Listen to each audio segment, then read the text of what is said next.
Good evening friends. मी तुम्हाला जवळजवळ इंग्रजी बोलण्याच्या दृष्टीने एकूण 45 म्हणजे 45 स्पीकिंग पॅटर्न्स शिकवणार आहे. मी दररोज जोपर्यंत 45 म्हणजे 45 पॅटर्न पूर्ण होत नाही तोपर्यंत दररोज 5-5 पॅटर्न मी आपल्याला शिकवणार आहे. मग नेमकं पॅटर्न कुणाला म्हणावं, पॅटर्न काय भानगड आहे?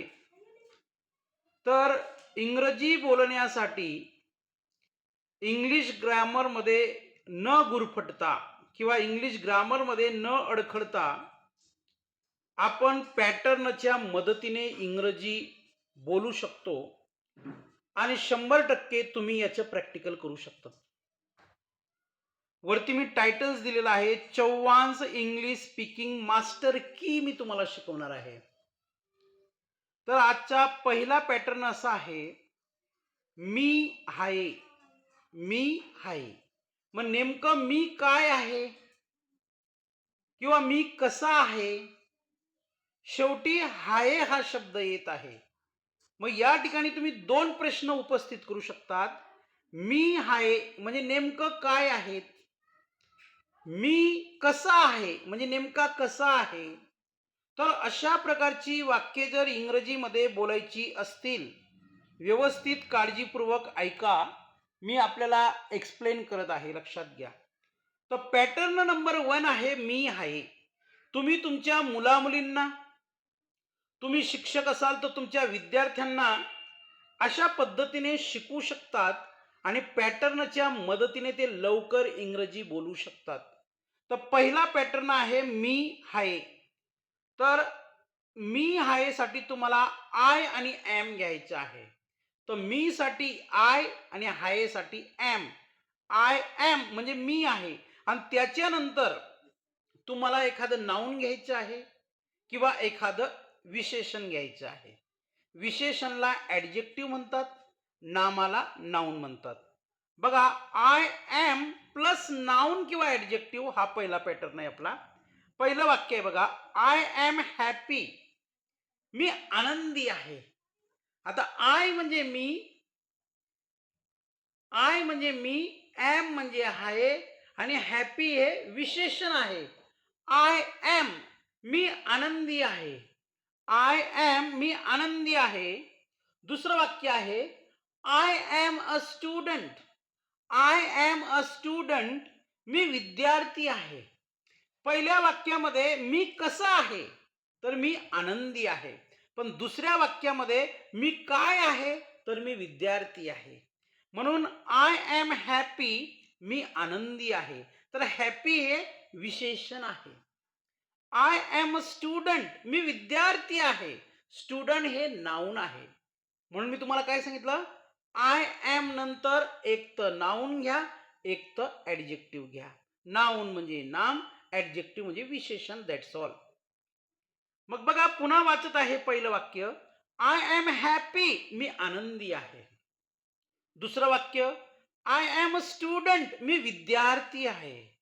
आय एम टायर्ड मी थकलो आहे.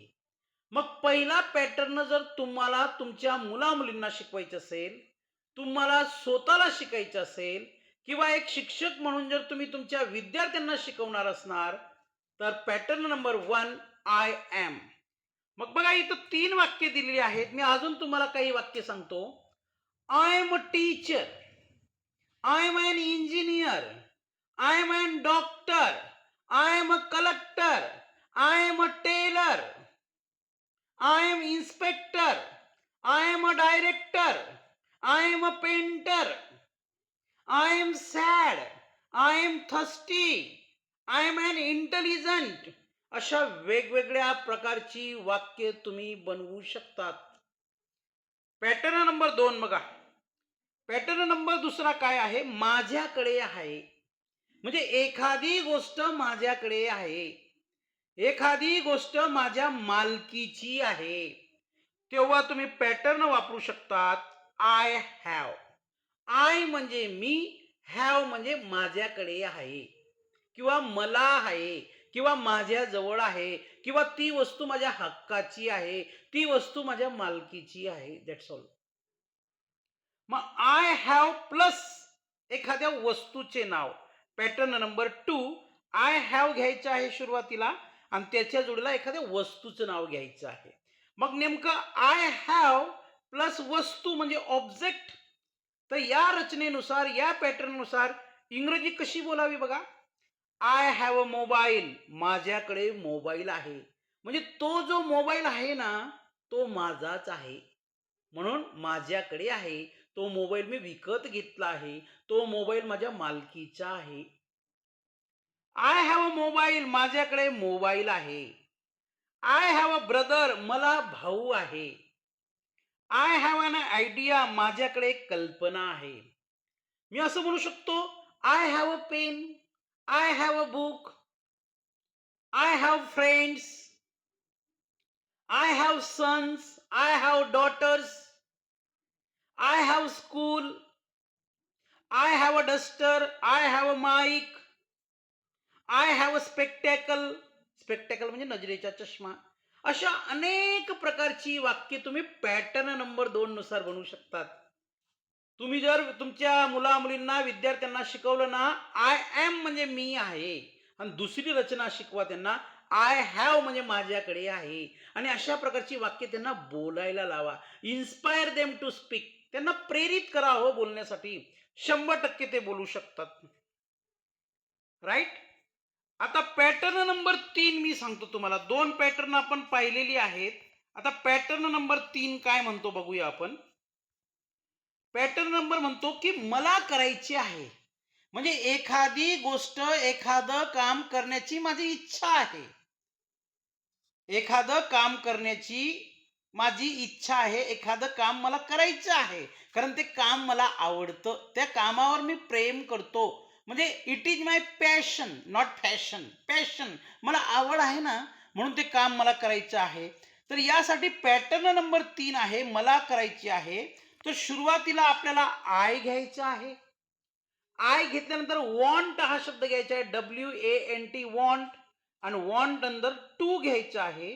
म्हणजे सुरुवातीला आय वॉन्ट टू घेतल्यानंतर क्रियापदाचं पहिलं रूप वापरायचं आहे. बघा पॅटर्न नंबर 3 काय म्हणतो. आय वॉन्ट टू गो, मला जायची आहे. म्हणजे मला करायचं काय आहे, मला इथून जायचं आहे. आय वॉन्ट टू गो, मला जायचं आहे.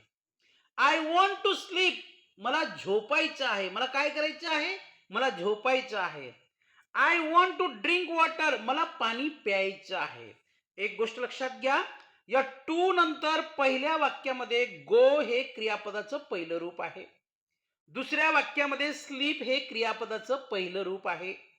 तिसऱ्या वाक्यामध्ये ड्रिंक हे क्रियापदाचं पहिलं रूप आहे.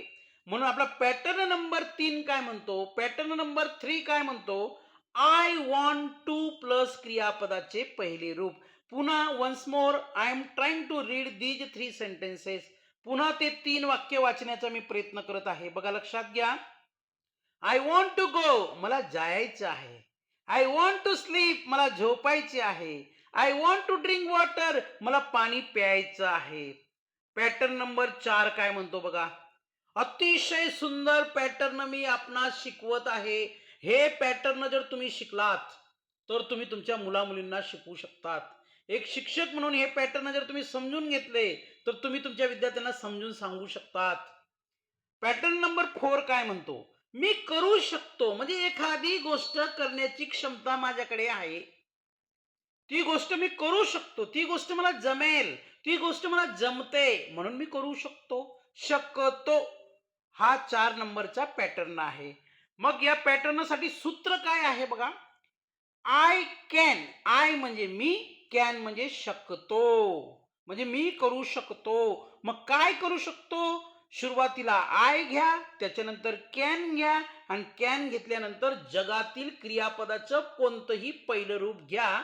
तुम्हाला अशा प्रकारची वाक्य बनवण्यापासून नोबडी कॅन स्टॉप. कुणीच थांबवू शकत नाही तुम्हाला.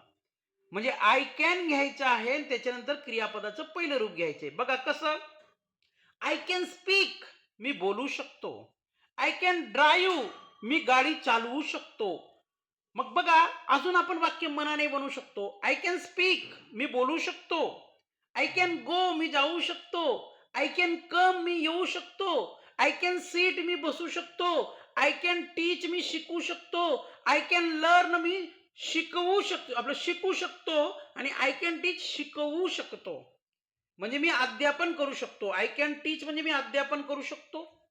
आय कॅन लर्न म्हणजे मी शिकू शकतो. आय कॅन बीट म्हणजे मी मारू शकतो. आय कॅन टीच मराठी म्हणजे मी मराठी शिकू शकतो. आय कॅन ड्रिंक वॉटर, मी पाणी पिऊ शकतो. आय कॅन हेल्प देम, मी त्यांना मदत करू शकतो. I can go to my home, मी माझ्या घरी जाऊ शकतो.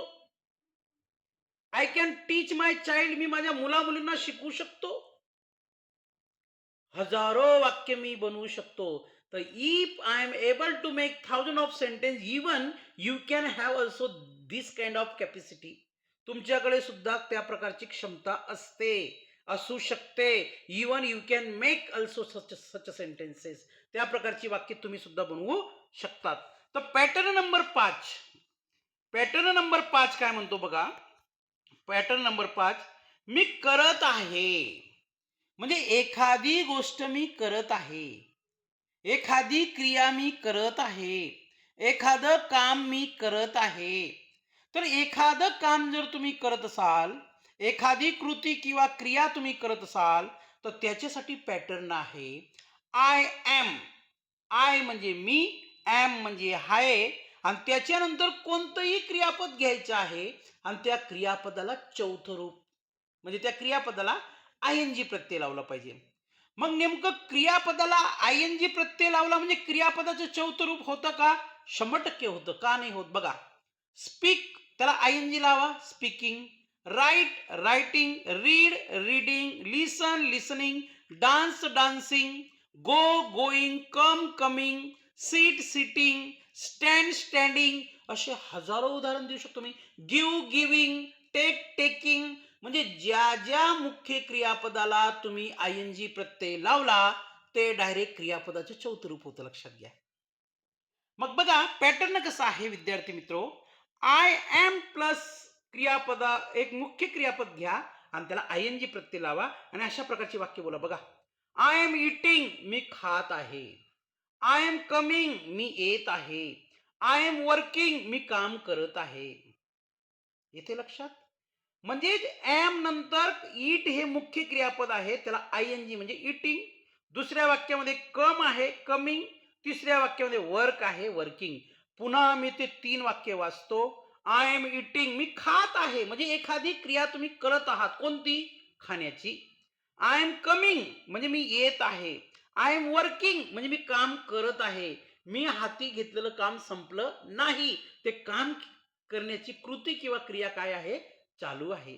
मग मी असं म्हणू शकतो, I am dancing, I am laughing, I am giving, I am taking, I am sitting, I am going, I am coming, I am brushing, I am sleeping, I am bathing. किती वाक्य. I am running, I am walking. वा, हजारो वाक्य तुम्ही बनवू शकतात.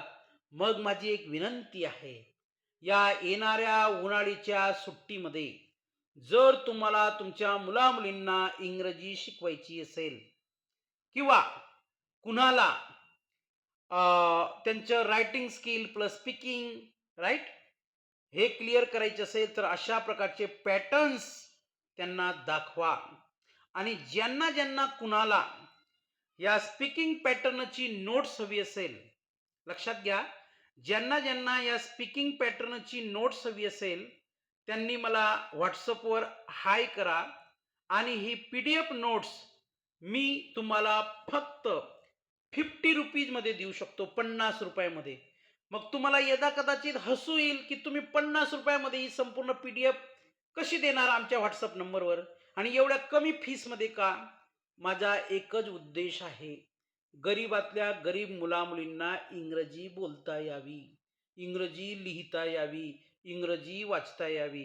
Video निश्चित आवडला असेल. Thank you very much. उद्या मी पुढील 5 पॅटर्न घेईल, पुन्हा परवा 5 पॅटर्न घेईल.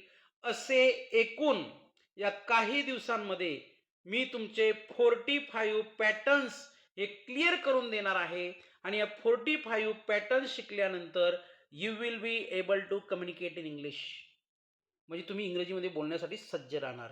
Thank you very much. धन्यवाद.